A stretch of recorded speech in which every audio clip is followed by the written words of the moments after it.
Welcome back mga kapuso din sa GMA Regional TV Live. Kapusong ses, tungod kay naghisgot na mga og maanindot nga mga talan-aon og mga suruyanan. Virtual tour una ta kapuso, kauban nato ang travel vlogger.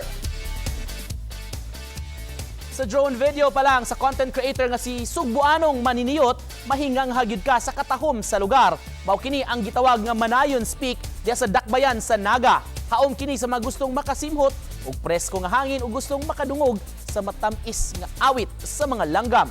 Usa kini ka lugar nga puno sa mga berde nga mga tanom nga inyong makita sa palibot ug haom gyud kaayo alang sa camping, picnic o baka hiking. Gani ang maong lugar, mamahimong stress reliever ug makatabang usab kuno sa mga broken-hearted. Nagpakita lamang kini kung unsa kanindot ang lalawigan sa Sugbo, ilabi na sa mga lugar nga sama niini. Apan mga kapuso, sa inyong pagsuroy, ayaw ko mo kalimot sa Leave No Trace policy.